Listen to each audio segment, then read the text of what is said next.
Kitchen को manage करना totally home makers पे डिपेंड करता है, क्योंकि हम लोग होम मेकर्स ही हैं जो किचन में बहुत ज़्यादा टाइम स्पेंड करते हैं। लेकिन अगर आपने इसे स्मार्टली ऑर्गेनाइज नहीं किया है तो छोटी मोटी कुकिंग भी ना आपको करने में बहुत ज़्यादा समय लग जाएगा और ना फिर किचन में आने की भी इच्छा नहीं होती है। छोटा बड़ा जितना भी स्पेस आपके पास अवेलेबल है किचन में, उसको आप स्मार्टली अगर यूज़ करेंगे तो किचन में काम करने में आपका मन भी लगेगा और जल्दी काम भी हो जाएंगे। एक प्रॉपरली ऑर्गेनाइज्ड किचन में काम करना और फिर काम करने के बाद कुकिंग करने के बाद जो क्लीनिंग करनी होती है ना, वो भी बहुत इजी हो जाती है एंड धीरे धीरे हम अपना काम एंजॉय करने लगते हैं। हेलो गाइस, नमस्ते एंड वेलकम बैक।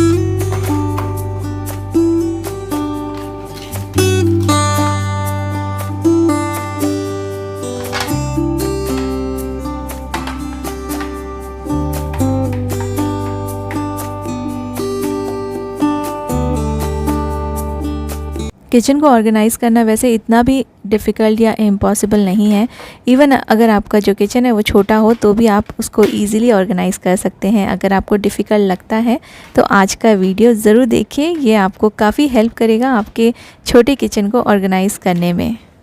किचन की चीज़ों को रखने में, मैनेज करने में अगर आपको डिफ़िकल्टी होती है तो सबसे पहले ना आप इन्हें कुछ कैटेगरीज़ में डिवाइड कर दीजिए। जैसे कुछ अप्लायंसेस हम लोग डेली यूज़ करते हैं, दिन में 2 या 3 बार यूज़ कर लेते हैं कभी कभी, इनको आप अलग रखिए। जो चीज़ें आप कुकिंग के टाइम पे बहुत ज़्यादा यूज़ करते हैं उन चीज़ों को आप अलग कैटेगरी में रखिए, और जो चीज़ें बहुत ही कम यूज़ में आती हैं, हफ्ते में 1 बार या महीने में 1 बार, उनको आप अलग कैटेगरी में कर दीजिए। तो इससे आपको ना ऑर्गेनाइज़ करना बहुत ही आसान हो जाएगा।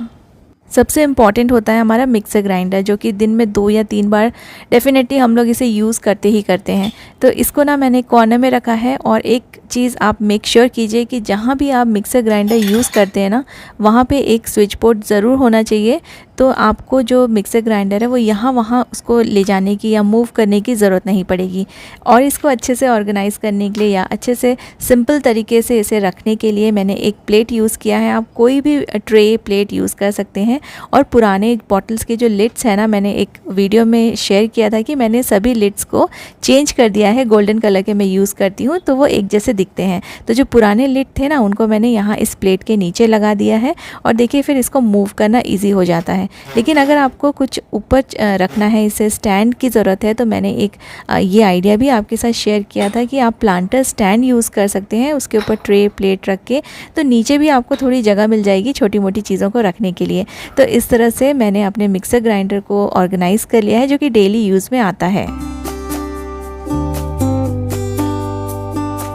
किचन को ऑर्गेनाइज़ करने के लिए ज़रूरी नहीं है कि आप बहुत सारे ऑर्गेनाइज़र्स ख़रीद के ही ऑर्गेनाइज़ कर सकते हैं अपने किचन को। ऐसे कटलरी होल्डर्स काफ़ी सारे आपको मिल जाएंगे, ये एक ऑप्शन है। इसमें आपको बहुत सारे अलग अलग डिज़ाइंस, कलर्स काफ़ी मिल जाएंगे।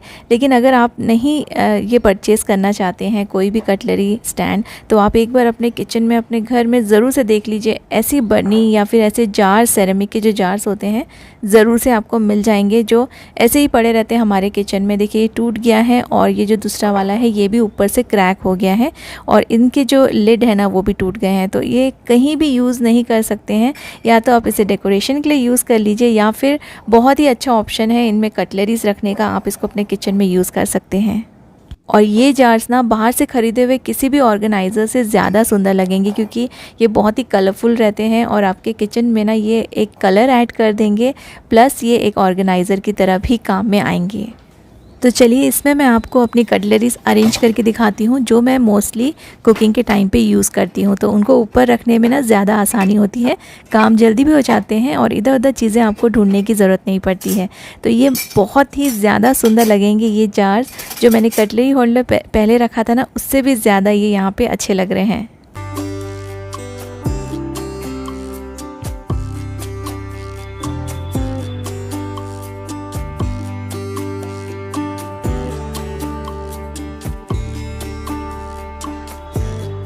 अब उस कैटेगरी में आते हैं जो चीज़ें हम लोग ज़्यादातर यूज़ नहीं करते हैं और मंथ में 1 आध बार ही ये यूज़ में आती हैं। तो यहाँ पे मेरे बहुत सारे बड़े वाले बर्तन मैंने नीचे रखे हैं, जो कि थोड़ी सी ना मुझे अब जगह कम पड़ने लगी है, और जो नॉर्मली ये कढ़ाई ये मैं यूज़ करती हूँ उसको भी रखने की जगह नहीं हो पा रही है। तो ये जितने भी बड़े बर्तन हैं इसको मैं यहाँ से रिमूव कर दूँगी, क्योंकि बहुत कम ये यूज़ में आते हैं। मोस्टली मैंने एल्यूमिनियम के जो बर्तन है ना वो बहुत कम कर दिया है यूज़ करना। बहुत ज़्यादा जब इमरजेंसी रहती है या बहुत ज़्यादा ज़रूरत पड़ती है तभी मैं इनको यूज़ करती हूँ। तो ये सारी चीज़ें मैंने यहाँ से रिमूव कर दी है, क्योंकि जब यूज़ में नहीं आ रही है तो ये बेकार में ना यहाँ का जो स्पेस है उसको ऑक्यूपाई करके रखा हुआ है ये सामान ने। इन सब चीज़ को निकाल दूँगी और सिर्फ ये जो स्टील के बर्तन हैं, जो ये बड़े बड़े जो बाउल्स हैं, ये मैं डेली यूज़ कहीं ना कहीं यूज़ में आ जाते हैं, सब्जी धोने में या फिर कुछ भी वॉश करने में। तो ये सारी चीज़ें मेरी यूज़ में आती हैं। तो देखिए थोड़ा सा वो वाला सामान जो बिल्कुल भी यूज़ में नहीं आ रहा था, 2-3 महीने के बाद मैं उनको यूज़ करती हूँ, कभी कभार ही यूज़ करती हूँ, उनको निकाल दिया है। तो बहुत सारी स्पेस यहाँ पे बन गई है और मेरे जो बड़े स्टील के जो प्लेट्स हैं ना वो भी आसानी से यहाँ पे मैं अकोमोडेट कर पाऊँगी। तो बस किचन को ऑर्गेनाइज़ करते समय ये छोटी मोटी चीज़ों का आपको ध्यान रखना है कि क्या चीज़ें आप यूज़ एक्चुअली में करते हैं और क्या आपने सिर्फ ख़रीद के रखा हुआ है जो यूज़ में नहीं आ रही है या फिर बहुत ही कम कभी कभी यूज़ में आती है। तो इनको मैंने यहाँ पे ऊपर के कैबिनेट में रख दिया है और ऊपर के कैबिनेट जो मेरा यहाँ पे काफ़ी ईज़िली एक्सेसिबल है और मुझे जब भी ज़रूरत पड़ेगी मैं उनको यहाँ से निकाल सकती हूँ।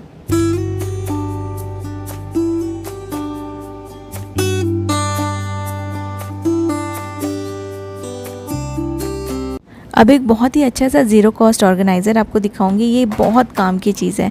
तो ऐसे जो बटर आते हैं ये मैं हमेशा छोटे छोटे वाले जो बटर है ना वो मंगाती हूँ, क्योंकि ये वेस्ट नहीं होते हैं और बहुत ज़्यादा ख़राब भी नहीं होते। 1-2 अगर आप यूज़ करना चाहते हैं तो आप थोड़ा देर के लिए बाहर निकाल के रख सकते हैं। ईजी होता है इनको यूज़ करना और फिर ना बच्चे वेस्ट भी नहीं करते हैं।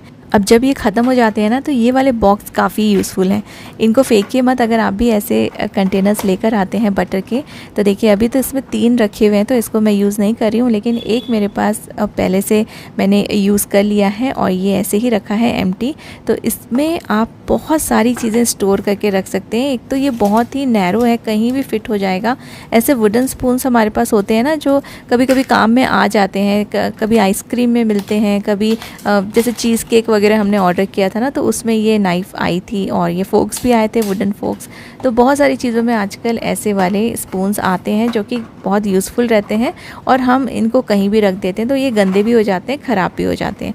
तो देखिए ये वाला जो बॉक्स है ये बहुत ही अच्छा है इनको स्टोर करके रखने के लिए। ये अच्छे से पैक भी हो जाता है और आपकी किचन की बहुत ज़्यादा स्पेस ये नहीं खाएगा अगर आप इसको रखेंगे, और आप इसे कहीं भी रख सकते हैं। देखिए बहुत ही अच्छा सा ऑप्शन है। इनफैक्ट आप इसको अपने जो आईब्रो पेंसिल है या फिर लिपस्टिक्स हैं, आईलाइनर्स हैं, उनके लिए भी इसको यूज़ कर सकते हैं। और ट्रैवलिंग के टाइम तो ये यूज़ करना बहुत ही अच्छा ऑप्शन है। जैसे स्पून वगैरह हमको मिलते नहीं, हम बैग में रख देते हैं, फूड के बैग में, तो उसमें आप रख सकते हैं ऐसे पैक करके, तो आपको सामने के सामने मिल जाएंगे, गंदे भी नहीं होंगे। तो ऐसे जो बॉक्सेस है ना, नेक्स्ट टाइम से अगर आपने बटर लिया और ऐसे वाले बॉक्सेस आए तो उनको आप धो के रख दीजिए, कभी ना कभी आपको ज़रूर से ये काम में आ सकते हैं।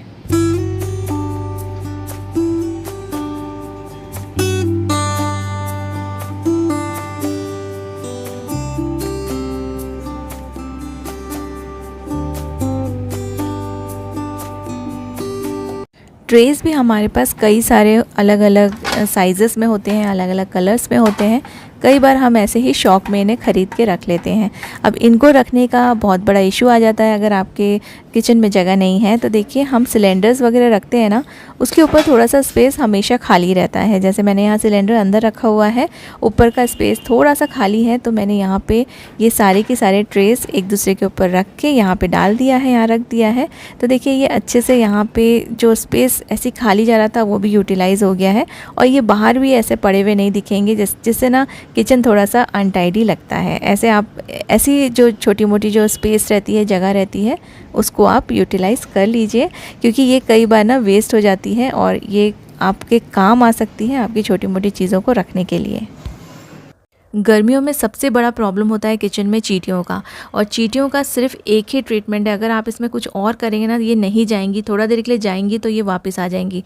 तो सबसे बेस्ट सॉल्यूशन है चींटियों को भगाने का और दोबारा से नहीं आए, उसके लिए आप यूज़ कीजिए लक्ष्मण रेखा। ये इजीली कहीं भी किसी भी शॉप में आपको मिल जाएंगे, और अगर किसी शॉप में नहीं मिले तो आप ऑनलाइन अमेज़ॉन या फ्लिपकार्ट से मंगा सकते हैं। अदरवाइज़ ये किसी भी जनरल स्टोर में, केमिस्ट शॉप में आराम से मिल जाते हैं। तो ये आप ज़रूर रखिए अपने घर में, जहाँ कहीं भी आपको चींटी दिखे ना वहाँ पे इसको लगा दीजिए, और फिर वहाँ से पूरी चींटियाँ कुछ सेकंड्स के अंदर ही पूरी मर जाएंगी। और फिर उस जहाँ जब तक ये लगा हुआ है ना तब तक वहाँ पे नहीं आएंगी। आप इसे कॉर्नर कॉर्नर में लगा के रख सकते हैं। बहुत सारे लोगों को मैंने देखा है वो अपने कैबिनेट्स के अंदर न्यूज़पेपर बिछा के रखते हैं शेल्फ में। तो न्यूज़पेपर जो है ना वो कॉकरोच को अट्रैक्ट करता है, इसलिए कैबिनेट्स के अंदर आप न्यूज़पेपर कभी मत बिछाइए। आप कैबिनेट्स के ऊपर न्यूज़पेपर लगा सकते हैं क्योंकि वो ओपन में रहता है तो उसमें कॉकरोच नहीं आते हैं। लेकिन अगर आप अंदर कैबिनेट के अंदर शेल्फ में न्यूज़पेपर लगा के रखेंगे तो ये ज़रूर कॉकरोच को अट्रैक्ट करेगा, और यहाँ पे आके कॉकरोच को ना इनको छुपने की जगह मिलती है, इसलिए ये यहाँ पे आके छुप जाते हैं और यहाँ पे ग्रो होते हैं। तो इसलिए आप अपने कैबिनेट के अंदर कभी भी न्यूज़पेपर यूज़ मत कीजिए। बहुत ज़्यादा अगर कॉकरोच हो रहे हैं तो थोड़ा पानी में डेटॉल मिला के आप कैबिनेट्स में अच्छे से स्प्रे कर दीजिए और इसको अच्छे से आप वाइप कर दीजिए। जो डेटॉल की स्मेल होती है थोड़ी स्ट्रॉन्ग होती है, तो उससे ना कॉकरोच जल्दी से नहीं आते हैं, और अगर हैं भी तो वो चले जाते हैं। तो आप डेटॉल का यूज़ कीजिए और अपने कैबिनेट्स को आप कॉकरोच से बचा सकते हैं। और साथ साथ में आप जो तेज पत्ता होता है ना उसको भी यूज़ कर सकते हैं। जो कैबिनेट्स है उसके कॉर्नर में, या फिर जैसे मैंने ये ट्रेज़ वगैरह रखा है इसके नीचे आप रख देंगे तो फिर कॉकरोच ना कम से कम आएंगे। मोस्टली ये सब चीज़ें करने से नहीं आते हैं। जितना पॉसिबल हो सके आप अपने कैबिनेट्स को क्लीन रखिए। वंस इन अ वीक एक बार ज़रूर चेक कर लीजिए और उसे स्प्रे करके क्लीन कर लीजिए, तो आपके जो कैबिनेट्स हैं ना वो साफ़ रहेंगे। कंटिन्यू साफ़ सफाई करने से कॉकरोच और जो दूसरे इंसेक्ट्स हैं वो कम होते हैं, नहीं आते हैं।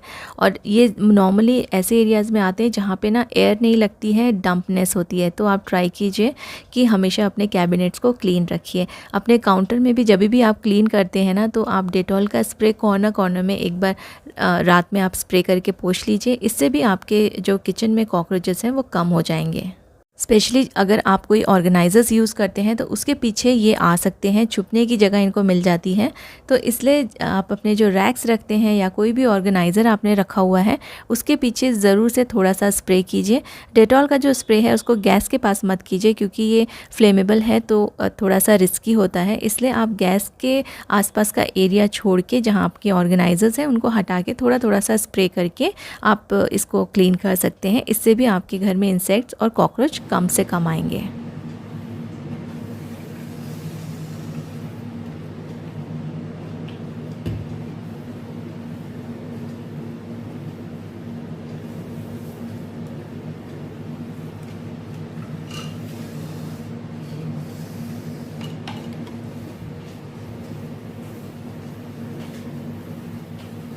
न्यूज़पेपर्स हम सबके घर में काफ़ी इजीली अवेलेबल रहते हैं और सस्ते भी हैं क्योंकि ये काफ़ी सारे जमा हो जाते हैं। अगर आप इसे रद्दी में बेचने जाएं तो बहुत ज़्यादा पैसे नहीं मिलते, इसलिए इसको अगर आप घर पे ही यूज़ कर लें बहुत सारी चीज़ों में ये काम आ सकते हैं। तो सबसे पहले तो मैं इसका एक पेपर बैग बनाने वाली हूँ जो कि बहुत ज़्यादा यूज़फुल होता है। हमारे घर में पेपर बैग्स कहीं ना कहीं यूज़ आ जाते हैं, कभी सब्ज़ी रखने के लिए, कभी कचरा फेंकने के लिए, या फिर जब हम किचन में काम करते हैं हमारा जो काउंटर है वहाँ पे बिछाने के लिए, ताकि हमारा जो काउंटर है वो गंदा ना हो।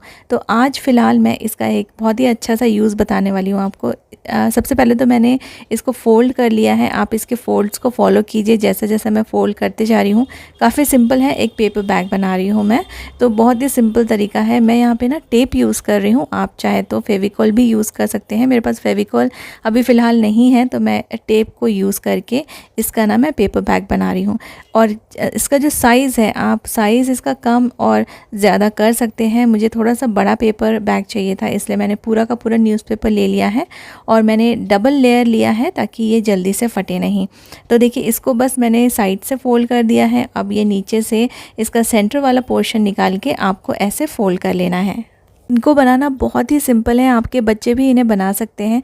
जैसे अभी समर वेकेशंस चल रहे हैं तो उनको आप कुछ न्यूज़पेपर्स दे दीजिए और उनको आप एक टारगेट दीजिए कि उनको आज के दिन इतने सारे बैग्स बनाने हैं। तो ये उनका टाइम भी अच्छा यूटिलाइज़ हो जाएगा और आपका भी काम हो जाएगा। और क्योंकि ये इतना सिंपल है कि बच्चे भी बना सकते हैं और ये एक बार अगर आपने सीख लिया तो ये जल्दी जल्दी से बन जाता है। तो इसको मैंने ऐसे फ़ोल्ड करके टेप लगा लिया है और यहाँ से बस ये इसको टेप लगाना है और ये जो हमारा पेपर बैग है वो रेडी हो जाएगा। जाएगा।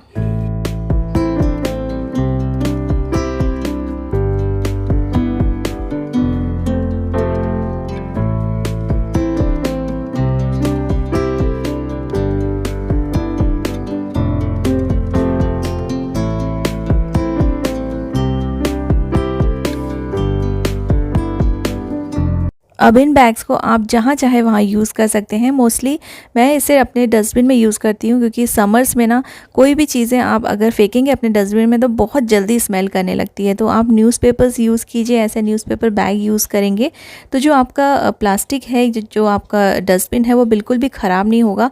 और इसमें आप फोल्ड करके, जैसे आपको लग रहा है कि कोई चीज़ें जल्दी ख़राब होंगी और आपके डस्टबिन से स्मेल आने लगेगा, तो आप इसमें पहले डालिए, इसे अच्छे से बंद कर दीजिए और फिर आप इसे अपने डस्टबिन में डाल सकते हैं। और जो ड्राई डस्टबिन है उसके लिए ये पेपर बैग्स बहुत ज़्यादा यूज़फुल हैं। डस्टबिन ख़राब भी नहीं होंगे और आपका कचरा भी ना यहाँ वहाँ फैलेगा नहीं। सभी किचन टिप्स ऐसे हैं कि कभी ना कभी आपके ज़रूर काम में आएंगे। आई रियली होप कि आपने आज का वीडियो एंजॉय किया होगा। Thank you so much for watching.